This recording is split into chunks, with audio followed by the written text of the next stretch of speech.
Hi friends, welcome to our channel cricket సమయం.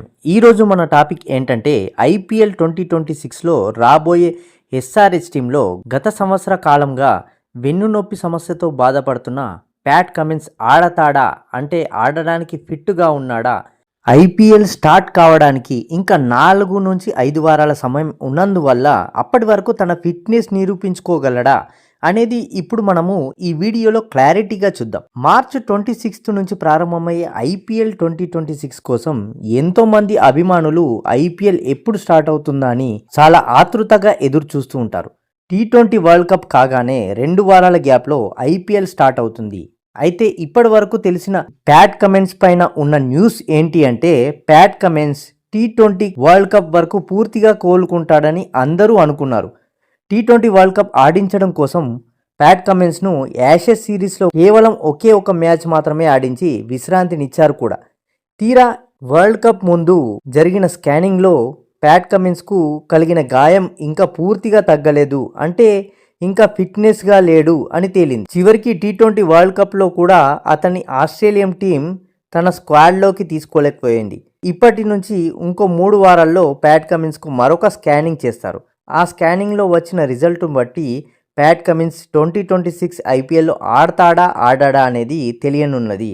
ఎందుకంటే ఆ స్కానింగ్లో గనక ప్యాట్ కమిన్స్ వెన్నునొప్పి నుంచి పూర్తిగా కోలుకున్నాడని తెలిస్తే ఐపీఎల్ స్టార్ట్ కావడానికి కమిన్స్ దగ్గర ఇంకా 2 వారాల సమయం ఉంటుంది. ఆ 2 వారాల్లో ప్యాట్ కమిన్స్ తన ఫిట్నెస్ను ప్రూవ్ చేసుకోవాల్సి ఉంటుంది. అంటే ఇక్కడ విషయం ఏంటంటే 3 వారాల తర్వాత జరిగిన స్కానింగ్లో ఎలాంటి ప్రాబ్లం లేదు అని తేలిన తర్వాత కమిన్స్ తన ఫిట్నెస్ను ప్రూవ్ చేసుకోవాల్సి ఉంటుంది. ఆ తర్వాతే క్రికెట్ ఆస్ట్రేలియా ఐపీఎల్ ఆడడానికి నో అబ్జెక్షన్ సర్టిఫికెట్ ఇవ్వాల్సి ఉంటుంది. ఆ తర్వాత తను ఐపీఎల్ ఆడడానికి అవకాశం ఉంటుంది. ఒకవేళ నెక్స్ట్ వచ్చే స్కానింగ్లో గాయం పూర్తిగా మానకపోయినా లేదా తన ఫిట్నెస్ను నిరూపించుకోలేకపోయినా తను రాబోయే ఐపీఎల్ 2026కు ఆడడానికి దూరమయ్యే అవకాశాలు ఎక్కువగా ఉంటాయి. ఈ విధమైన ప్రాసెస్ ఈ రాబోయే 40 రోజుల్లో ఉండబోతుంది. మరి ఒకవేళ ప్యాట్ కమిన్స్ 2026 ఐపీఎల్ సీజన్కు కనుక దూరం అయితే అతనికి రిప్లేస్మెంట్గా ఎవరిని తీసుకునే అవకాశం ఉంది, అదేవిధంగా ఎస్ఆర్హెచ్ టీం కెప్టెన్గా ఏ ప్లేయర్స్ను పరిగణలోకి తీసుకునే అవకాశాలు ఉన్నాయి అనేది మనం చూసుకున్నట్లయితే, ముందుగా తనకు రిప్లేస్మెంట్గా బాలర్స్ను చూసుకున్నట్లయితే డిసెంబర్లో జరిగిన ఐపీఎల్ యాక్షన్లో అన్సోల్డ్గా మిగిలిన ముఖ్యమైన బాలర్స్లలో టాప్ 5 ఆప్షన్స్గా మనం తీసుకున్నట్లయితే మొట్టమొదటి ఆప్షన్గా గెరాల్డ్ కోయెట్జీ కోసం ట్రై చేసే అవకాశాలు ఉంటాయి. ఇతను సౌత్ ఆఫ్రికన్ ఫాస్ట్ బౌలర్. ఇతనికి T20 క్రికెట్ ఆడిన అనుభవం ఉన్నది, అలాగే గతంలో ఐపీఎల్లో ఆడిన ఎక్స్పీరియన్స్ కూడా ఉన్నది. కానీ ఈ సంవత్సరం అన్సోల్డ్గా మిగిలిపోయాడు. ప్యాట్ కమిన్స్ రిప్లేస్మెంట్గా ఇతను మంచి ఆప్షన్గా అవుతాడని మాత్రం చెప్పవచ్చు. ఎందుకంటే ఇతను 150 km/h వేగంతో బంతులు వేయగలడు, అంతేకాకుండా బౌన్సర్స్ వేయగల సామర్థ్యం కూడా ఇతని వద్ద ఉన్నది. ఇప్పటి వరకు ఆడిన T20 మ్యాచ్లో ఇతను 80 మ్యాచ్ల్లో 101 వికెట్లు తీశాడు. మంచి ఎక్స్పీరియన్స్ ఉన్న బౌలర్, అదేవిధంగా అగ్రెసివ్ నేచర్ ఉన్న బౌలర్ కూడా. పవర్ ప్లేలో అగ్రెసివ్గా బౌలింగ్ చేస్తూ వికెట్లు తీయగల సామర్థ్యం ఇతనికి ఉన్నది. అందువల్ల ప్యాట్ కమిన్స్కు రిప్లేస్మెంట్గా ఇతన్ని మొదటగా ఎంచుకునే అవకాశాలు ఎస్ఆర్హెచ్కు ఎక్కువగా ఉంటాయి. ఇక సెకండ్ ప్లేయర్ వచ్చేసి Alzarri Joseph. West Indies fast bowler అయినటువంటి ఇతను గత సంవత్సరం ఇండియాతో జరిగిన సిరీస్లో లోవర్ బ్యాక్ పెయిన్ కారణంగా రోల్డ్ అవుట్ అయిపోయాడు. ప్రజెంట్ ఇతను మంచి ఫిట్గా ఉన్నాడు.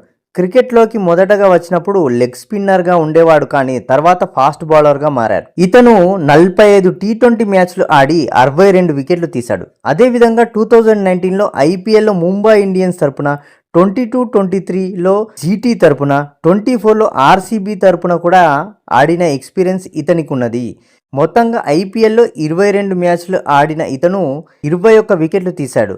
ఎస్ఆర్హెచ్ తరపున 6 for 12 ఇతని బెస్ట్ ఫిగర్ అని చెప్పవచ్చు. సో ఈ విధంగా ఎస్ఆర్హెచ్కు సెకండ్ రిప్లేస్మెంట్గా ఇతను బెస్ట్ ఆప్షన్ అని చెప్పవచ్చు. ఇక మూడో రిప్లేస్మెంట్ ప్లేయర్గా ఫజల్ అల్ ఫారూఖీ. ఆఫ్ఘనిస్తాన్ ఫాస్ట్ బౌలర్ అయినటువంటి ఇతను గతంలో 2022-23 సీజన్కు గాను ఎస్ఆర్హెచ్ తరపున ఆడాడు. గత సంవత్సరం రాజస్థాన్ రాయల్స్ తరపున కేవలం 5 మ్యాచ్లు మాత్రమే ఆడాడు. లెఫ్ట్ ఆర్మ్ ఫాస్ట్ బౌలర్ అయినటువంటి ఇతను బంతిని 2 వైపులా తిప్పగల సామర్థ్యం ఉన్న ప్లేయర్. ఇప్పటి వరకు 54 టీ20 మ్యాచ్లో ఆడిన ఇతను 7.02 ఎకానమీతో 66 వికెట్లు తీశాడు. బెస్ట్ బౌలింగ్ వచ్చేసి 5 ఫర్ 9. ఆఫ్ఘనిస్తాన్ టీంకు బెస్ట్ ఫ్రంట్ లైన్ బౌలర్ ఇతను. So SRH team Pat Cummins కు రిప్లేస్మెంట్గా ఇతన్ని కూడా చూస్ చేసుకునే అవకాశాలు ఉంటాయి. ఇక నెక్స్ట్ ఫోర్త్ ఆప్షన్ చూసుకున్నట్లయితే మన ఇండియన్ బౌలర్లలో ఆకాష్ మధ్వాల్ అని చెప్పొచ్చు. ఉత్తరాఖండ్ ఫాస్ట్ బౌలర్ అయినటువంటి ఇతను గతంలో ముంబై ఇండియన్స్, రాజస్థాన్ రాయల్స్ తరపున ఆడిన ఎక్స్పీరియన్స్ ఉన్నది. గత సంవత్సరం ఆర్ఆర్ తరపున 4 మ్యాచ్లు ఆడి 4 వికెట్లు మాత్రమే తీశాడు. ఇతను గతంలో సయ్యద్ ముస్తాక్ అలీ ట్రోఫీలో ఉత్తరాఖండ్ తరపున కెప్టెన్గా కూడా వ్యవహరించాడు. ఇతను ఐపీఎల్లో చాలాసార్లు రిప్లేస్మెంట్ ప్లేయర్గా ముంబై ఇండియన్స్ తరపున సూర్యకుమార్ యాదవ్కు రిప్లేస్మెంట్గా, అదేవిధంగా జస్ప్రీత్ బుమ్రా, జెఫ్రా ఆర్చర్లకు రిప్లేస్మెంట్గా కూడా ఇతన్ని తీసుకోవడం జరిగింది. ఆ సీజన్లోనైతే ఎలిమినేటర్ మ్యాచ్లో ఎల్ఎస్జీ పైన 5 ఫర్ 5 లాంటి బెస్ట్ బౌలింగ్ ఫిగర్స్తో అద్భుతంగా రాణించాడు కూడా. సో ఎస్ఆర్హెచ్ ఇండియన్ బౌలర్ను తీసుకోవాలనుకుంటే మాత్రం ఇతను బెస్ట్ ఆప్షన్ అని చెప్పవచ్చు. ఇక ఫిఫ్త్ ఆప్షన్గా చూసుకున్నప్పుడు ఇండియన్ ఫాస్ట్ బౌలింగ్ ఆల్రౌండర్ అయినటువంటి కమలేష్ నగర్కోటి. ఈశాన్ మాలింగాను ఫారిన్ బౌలర్గా తీసుకొని లియామ్ లివింగ్స్టోన్ లేదా బ్రైడెన్ కార్స్ను ప్లేయింగ్ 11లో తీసుకోవాలనుకున్నప్పుడు ఇతను బౌలింగ్ ఆల్రౌండర్గా యూజ్ చేసుకోవచ్చు. గతంలో కమలేష్ నగర్కోటి డీసీ మరియు కేకేఆర్ తరపున ఆడినప్పటికీ గొప్పగా రాణించలేకపోయాడు. కానీ లిస్ట్ ఏ టీ20 క్రికెట్లో ఇతనికి మంచి వికెట్లున్నాయి. సో ఈ విధంగా ఫిఫ్త్ ఆప్షన్గా ఎస్ఆర్హెచ్ టీం ప్యాట్ కమిన్స్కు రిప్లేస్మెంట్గా ఇతన్ని తీసుకునే అవకాశాలు ఉంటాయి. సో ఈ విధంగా వీళ్ళనైతే తీసుకునే అవకాశాలు ఉంటాయి. కానీ ఈ 5గురులో ఎవరిని తీసుకున్నప్పటికీ ప్యాట్ కమిన్స్ పొజిషన్ మాత్రం భర్తీ చేయడం చాలా కష్టమని చెప్పాలి. ఎందుకంటే ఎస్ఆర్హెచ్ టీంకు ఇప్పుడున్న బౌలర్లలో మెయిన్ బౌలర్ కమిన్స్ మాత్రమే. అంతేకాకుండా ఎస్ఆర్హెచ్ టీం కెప్టెన్ కూడా. సో ఒకవేళ ప్యాట్ కమిన్స్ కనుక ఐపీఎల్ టైం వరకు ఫిట్గా కనుక లేకపోతే అతని స్థానాన్ని భర్తీ చేయడం మాత్రం కష్టమని చెప్పవచ్చు. ఇక next SRH team Pat Cummins గైర్ హాజరీలో క్యాప్టెన్సీని ఎవరికి ఇస్తారు అనేది కూడా $1 మిలియన్ ప్రశ్నగా మిగిలిపోనుంది. ప్యాట్ కమిన్స్ గనక లేకపోతే మిగిలిన ప్లేయర్స్లలో మనము ఆప్షన్స్గా చూసుకున్నప్పుడు ముఖ్యంగా Abhishek Sharma, Travis Head, Nitish Kumar Reddy, Heinrich క్లాసెన్లు కెప్టెన్సీ పొజిషన్లో ఉండే అవకాశాలు ఉంటాయి. ఇందులో మొదటగా అభిషేక్ శర్మను చూసినప్పుడు ఇతను యంగ్ ప్లేయర్, అందులోనూ ఓపెనింగ్ బ్యాట్స్మెన్, అగ్రెసివ్గా ప్రత్యర్థి బౌలర్లను ఇబ్బంది పెట్టగల ప్లేయర్. ఒకవేళ అతనికి కెప్టెన్సీ గనక ఇస్తే బ్యాటింగ్ డైవర్ట్ అయ్యే అవకాశాలు ఉంటాయి. ఎలాగంటే కెప్టెన్సీ ఉండడం వల్ల మిగతా వాటి మీద దృష్టి పెట్టాల్సి వస్తుంది. అదేవిధంగా బ్యాటింగ్లో కూడా రెస్పాన్సిబిలిటీతో ఆడాల్సి వచ్చినప్పుడు అంత వేగంగా ఆడలేకపోవచ్చు. దానివల్ల పూర్ పర్ఫార్మెన్స్ వచ్చే అవకాశాలు ఉంటాయి. కాబట్టి మ్యాక్సిమం ఇతనికి కెప్టెన్సీ ఇచ్చే అవకాశాలు ఉండవు. ఇక నెక్స్ట్ ఆప్షన్గా చూసుకున్నప్పుడు ట్రావిస్ హెడ్. ఇతనికి కూడా కెప్టెన్సీ అనుభవం లేదు, అందులోనూ ఓపెనింగ్ బ్యాట్స్మెన్, అగ్రెసివ్గా ఆడగల ప్లేయరే. ఇతనికి కెప్టెన్సీ ఇచ్చినప్పటికి కూడా సేమ్ అభిషేక్ శర్మకు ఎలాంటి పరిస్థితి ఏర్పడుతుందో ఇతని విషయంలో కూడా అలాంటి పరిస్థితి ఏర్పడే అవకాశాలు ఉంటాయి. కాబట్టి ఇతనికి కూడా క్యాప్టెన్సీ ఇవ్వడం కష్టమని చెప్పొచ్చు.